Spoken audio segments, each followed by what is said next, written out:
Parle-G biscuit packet భారత్లో ₹5, కానీ గాజాలో 2400. ఆకలితో నిట్టూర్చే చిన్నారి కోసం తండ్రి వెచ్చించిన మొత్తం అదే. ఇది ఇక సాధారణ బిస్కెట్ కాదు. ఇది ఒక జ్ఞాపకం. గాజా యుద్ధ భూమిలో ఆకలితో విలవిలలాడుతున్న ప్రజల కల. ప్రపంచ దేశాల సాయం కోసం ఎదురు చూస్తున్న ప్రజలు ఇతర దేశాల నుంచి సాయంగా వచ్చిన ఆహార పదార్థాలను బ్లాక్ మార్కెట్లో కొనుగోలు చేయాల్సి వస్తుంది. ఇది మానవత్వానికి సిగ్గుచేటు. మన ఇళ్లలో నిత్యం కనిపించే ఆహార పదార్థం ఇప్పుడు యుద్ధ క్షేత్రం గాజాలో వేలు పలుకుతుంది. అసలు ధర కంటే దాదాపు 500 రేటు ఎక్కువకు అమ్ముతున్నారు. గాజా నుండి ఇటీవల వైరల్ అయిన పోస్టులో ముంబై ప్రధాన కార్యాలయం అడ్రస్ కలిగిన బిస్కెట్లు €24లకు ₹2342 అమ్ముడవుతున్నాయి. భారతీయ మార్కెట్లో చౌకైన ఆహారాల్లో ఒకటిగా నిలిచిన బిస్కెట్ల ధర చూసి సోషల్ మీడియాలో చాలా మంది షాక్ గురవుతున్నారు. ఒక తండ్రి తన బిడ్డ చాన్నాళ్ల నుంచి అడుగుతున్న ఒక్క బిస్కెట్ ప్యాకెట్ కోసం ఎంతో కాలం వెయిట్ చేసి చిన్నారికి అందించారు. ధర €1.5 నుండి €24కు పెరిగినప్పటికీ రఫీఫ్కు ఇష్టమైన ట్రీట్ను ఇవ్వడానికి తాను ఎంతో శ్రమించానన్నాడు.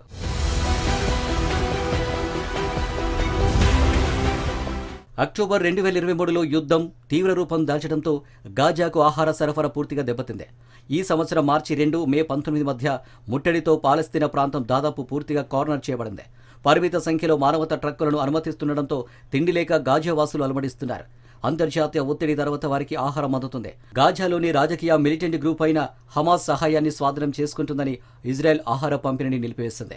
బదులుగా మే 27 నుంచి సెక్యూర్ డిస్ట్రిబ్యూషన్ సైట్ 1 మోడల్లో గాజా హ్యుమానిటేరియన్ ఫౌండేషన్ ఆహార పదార్థాలను అందిస్తుంది. అమెరికా, స్విట్జర్లాండ్, ఇజ్రాయెల్ మద్దతుతో మానవతా సాయం కింద ఉమ్మడిగా ఆహారాన్ని అందిస్తుంది. కానీ నిజంగా ఆకలితో ఉన్నవారికి ఎంత మేరకు చేరుతుందన్నది ప్రశ్నార్థకమే. ఆహార పదార్థాలని బ్లాక్ మార్కెట్లో విక్రయిస్తున్నట్టు తెలుస్తుంది. బ్లాక్ మార్కెట్ రియాలిటీని గాజా కళ్లకు కడుతుంది. ఇది కేవలం పార్లేజీ ధరకు మాత్రమే పరిమితం కాదు. ఇది దాదాపు 4300 కిలోమీటర్ల దూరంలో ఉన్న దేశం నుండి ఎగుమతి అవుతున్న అన్ని సరుకులపైన ప్రభావం పడుతుంది. సమస్య సరఫరాదారులతో లేదా పన్నులతో కాదని గాజా నగరంలోని ఓ వైద్యుడు తెలిపాడు. మానవతా సహాయంగా ఉచితంగా గాజాలోకి ప్రవేశించిన కొంత మొత్తమే వారికి చేరుతుందన్నాడు. కొరతతో ఆహార పదార్థాలు బ్లాక్ మార్కెట్ వస్తువులుగా మారిపోతున్నాయన్నారు. పార్లేజీ బిస్కెట్ల ప్యాకెట్ ధర దాదాపు 240కి అమ్ముతున్నారని ఆవేదన వ్యక్తం చేశారు. 3 నెలలకు పైగా సరిహద్దులను మూసివేయడం వల్ల 2 మిలియన్ల మంది ప్రజల అవసరాలను తీర్చలేని పరిస్థితి ఎదురైందన్నాడు. కొంతమందికి మాత్రమే వస్తువులు లభిస్తున్నప్పుడు రేట్లు అలాగే పెరిగిపోతున్నాయన్నాడు. జూన్ 6, 2025 నాటికి ఉత్తర గాజా నుండి కొన్ని ముఖ్యమైన ఉత్పత్తుల ప్రస్తుత మార్కెట్ ధరల్లో చెప్పాలంటే 1 కిలో చక్కెర ధర 4914, 1 లీటర్ వంట నూనె 4177, 1 కిలో బంగాళదుంపలు 1965, 1 కిలో ఉల్లిపాయలు 4423, 1 కాఫీ కప్పు 1800గా ఉన్నాయి. గాజా నుండి సేకరించిన జాబితాలో ప్రాథమిక వస్తువులు, కిరాణా సామగ్రి అధిక ధరలకు అమ్ముడవుతున్నట్టు చూపిస్తుంది. ధరలు కొత్త ఇజ్రాయెల్ షెకెలులో ప్రస్తావిస్తున్నారు. స్థానిక కరెన్సీ ఒక ఇజ్రాయెల్ షెకెల్లో అంటే 24.57 భారతీయ రూపాయలు.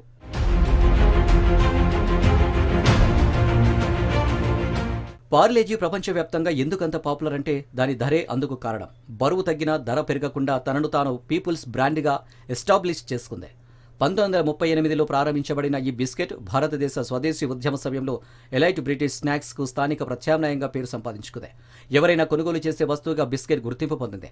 కరువు కాటకాలు వచ్చిన పార్లేజీ మాత్రం అదే ఆదరణ పొందింది. ధరలో మాత్రం తేడా చూపించకుండా బరువును తగ్గించడం ద్వారా మార్కెట్లో దాని స్థానాన్ని నిలుపుకుంది. ఒకప్పుడు 100 గ్రాములు కలిగి ఉన్న ₹5 ప్యాకెట్లో ఇప్పుడు దాదాపు 55 గ్రాములు ఉంటుంది. అయినా భారతదేశంలో అత్యంత చౌకైన ప్యాక్ చేసిన ఆహార ఉత్పత్తులలో ఒకటిగా మిగిలిపోయింది. 2013లో పార్లేజీ అమ్మకాలతో 5,000 కోట్లను దాటిన మొదటి భారతీయ FMCG బ్రాండ్గా అవతరించింది.